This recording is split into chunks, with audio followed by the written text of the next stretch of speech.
அனைத்து கட்சி கூட்டத்தை கூட்ட என்ன பயம்னு கேட்கிறார். 3 வருடங்களாக யாரை பார்த்தும் பயப்படாத எங்களுடைய தலைவர் இதுவரை எந்த பயமும் யாரை பார்த்தும் எந்த விதத்திலும் பயந்தது கிடையாது. யாரை பார்த்தும் பயம் இல்லை.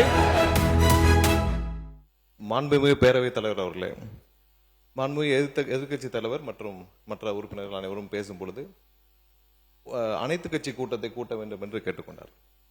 அதாவது இந்த சபையிலே ஒருமனதாக எல்லோரும் சேர்ந்து அனைவரும் சேர்ந்து கருத்தாக உட்காருங்க. அவர் பேசி முடிக்கட்டும்.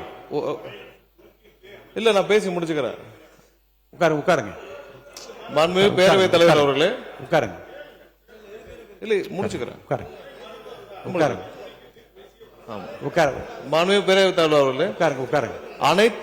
அனைத்து கட்சிகளுடன் சேர்ந்து ஒருமித்த கருத்தாக தான் நம்ம தீர்மானம் நிறைவேற்றணும். அதை தாண்டியும் இப்பொழுது எதிர்க்கட்சி தலைவர் அவர்களும் மற்றவர்களும், முக்கியமாக எதிர்க்கட்சி தலைவர், அதாவது அனைத்து கட்சி கூட்டத்தை கூட்ட என்ன பயம்னு கேட்கிறார்.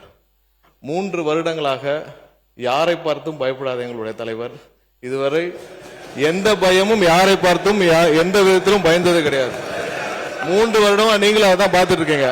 யாரை பார்த்தும் பயம் இல்லை. ஒரே ஒரு விஷயத்தை சொல்லிக்கிறோம்.